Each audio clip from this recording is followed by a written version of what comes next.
بیت المقدس کا اتہاس۔ السلام علیکم پیارے دوستو، آج کی اس ویڈیو میں ہم بات کریں گے اس زمین پر بنائی جانے والی دوسری سب سے مقدس مسجد، جس کا نام ہے مسجد اقصیٰ۔ آج کے اس ویڈیو میں ہم آپ کو بتائیں گے کہ مسجد اقصیٰ دنیا کے تمام مسلمانوں کے لیے آخر کیوں اتنی اہم ہے۔ اس ویڈیو میں ہم آپ کو مسجد اقصیٰ کے 15 ایسے راز بتانے جا رہے ہیں جنہیں آپ جان کر آپ اس بات سے بخوبی واقف ہو جائیں گے کہ مسجد اقصیٰ مسلمانوں کے لیے کیوں اتنی مقدس ہے۔ پیارے دوستو، مسجد اقصیٰ خانہ کعبہ شریف کے بعد دنیا کی دوسری واحد مسجد ہے جس کا ذکر قرآن مجید میں بھی کیا گیا ہے۔ قرآن مجید کی سورۃ اسراء میں اللہ تعالیٰ فرماتا ہے، وہ ذات پاک جو ہر خامی سے پاک ہے، ایک رات اپنے بندے کو مسجد الحرام سے مسجد اقصیٰ یعنی کہ بیت المقدس، جس کے چاروں طرف ہم نے برکتیں رکھی ہے، لے گیا تاکہ ہم اپنی قدرت کی نشانیاں دکھا سکیں۔ بے شک وہ سب سننے اور دیکھنے والا ہے۔ دوستو اللہ تعالیٰ نے مسجد اقصیٰ کی سرزمین کو مقدس بنایا ہے۔ یہ ایک ایسی مقدس جگہ ہے جہاں حقیقی دین پر عمل کیا جاتا ہے۔ یاد رہے کہ بیت المقدس اور مسجد اقصیٰ یہ دونوں نام ایک ہی مقدس مقام کے لیے استعمال کیے جاتے ہیں۔ اس مسجد کو بیت المقدس اس وقت تک کہا جاتا تھا جب تک نبی پاک صلی اللہ علیہ وسلم معراج پر تشریف فرما نہیں ہوئے تھے، جبکہ مسجد اقصیٰ کا نام اس وقت وجود میں آیا جب اللہ تعالیٰ نے اس مقدس مسجد کا ذکر قرآن مجید میں کیا، لہٰذا آپ اسے مسجد اقصیٰ کہہ کر پکاریں یا بیت المقدس، یہ دونوں نام اسی مقدس مسجد کے ہی ہیں۔ یاد رہے کہ مسجد اقصیٰ مسلمانوں کا سب سے پہلا قبلہ تھا اور نبی پاک صلی اللہ علیہ وسلم سب سے پہلے اسی مسجد کی طرف رخ کر کے نماز ادا کرتے تھے۔ یہ سلسلہ مقام ہجرت سے کچھ عرصہ پہلے اور کچھ عرصہ بعد تک بھی جاری رہا۔ حضرت برا بن اعظم رضی اللہ تعالیٰ عنہ فرماتے ہیں کہ نبی پاک صلی اللہ علیہ وسلم نے 16 یا 17 ماہ تک بیت المقدس کی طرف رخ کر کے نمازیں ادا کی۔ چلیے اب ہم آپ کو مسجد اقصیٰ کے ان 15 اہم رازوں سے آگاہ کرتے ہیں جنہیں جان کر آپ کو اس مقدس مسجد یعنی کہ بیت المقدس کی اہمیت کا صحیح طرح سے اندازہ ہو جائے گا۔ پیارے دوستو، آج بیت المقدس جس جگہ موجود ہے، یہ فلسطین اور انبیاء کرام علیہ السلام کا مسکن اور سرزمین رہی۔ حضرت ابراہیم علیہ السلام نے اسی سرزمین کی طرف ہجرت فرمائی۔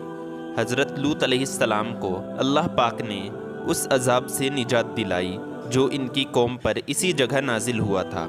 حضرت داؤد علیہ السلام نے اسی سرزمین پر اپنی سلطنت قائم رکھی اور اسی جگہ اپنا ایک محراب بھی تعمیر فرمایا۔ دوستو، حضرت سلیمان علیہ السلام اسی ملک میں بیٹھ کر پوری دنیا پر حکومت کیا کرتے تھے۔ حضرت موسیٰ علیہ السلام نے اسی ملک کے بارے میں اپنی قوم سے کہا تھا کہ اس مقدس سرزمین میں داخل ہو جاؤ۔ یہ وہ سرزمین ہے جہاں بے شمار معجزہ بھی جمع ہوئے۔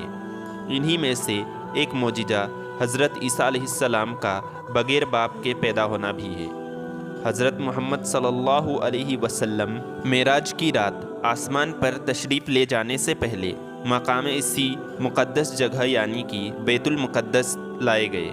حضرت عیسیٰ علیہ السلام کو جب دشمنوں نے قتل کرنا چاہا تو اللہ تعالیٰ نے اسی شہر سے آپ کو زندہ آسمان پر اٹھا لیا تھا، جبکہ حضرت عیسیٰ علیہ السلام واپس اس زمین پر اسی شہر کے ایک مقام پر تشریف لائیں گے۔ دوستو، یہی وہ مقدس شہر ہے جہاں ایک مقام پر حضرت عیسیٰ علیہ السلام یہودیوں کے مسیح دجال کو قتل کریں گے۔ یہی وہ مقدس شہر ہے جہاں سے یاجوج ماجوج کا زمین پر قتل اور فساد کا کام شروع ہوگا۔ ایک صحابہ نے جب نبی پاک صلی اللہ علیہ وسلم سے عرض کیا کہ زمین پر سب سے پہلے کون سی مسجد بنائی گئی تو آپ فرمانے لگے، خانہ کعبہ۔ دوبارہ عرض کیا، پھر کون سی مسجد بنائی گئی تو آپ نے فرمایا، مسجد اقصیٰ۔ صحابہ نے دوبارہ عرض کیا کہ ان دونوں کے درمیان کتنا فاصلہ تھا تو آپ نے فرمایا 40 سال کا۔ اس مقدس شہر کو کافروں کے ظلم سے بچانے کے لیے تقریباً 5000 سے زیادہ صحابہ اکرام علیہ السلام نے شہادت پیش کی۔ یہی وجہ ہے کہ اس مقدس شہر کو شہیدوں کا شہر بھی کہا جاتا ہے۔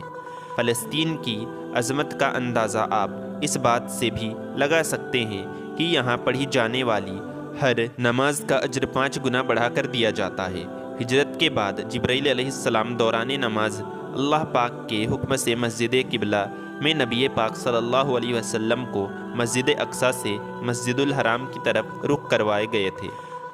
دوستو، ہمیں چاہیے کہ ہم سب اپنے بچوں کو مسلمانوں کے نزدیک مسجد اقصی کی اہمیت کے بارے میں بتائیں تاکہ آنے والی نسل اس مقدس سرزمین کو ہمیشہ اپنے دل میں قائم رکھ سکے۔ پیارے دوستو، اسی طرح کے سچے واقعے سننے کے لیے چینل کو سبسکرائب کریں۔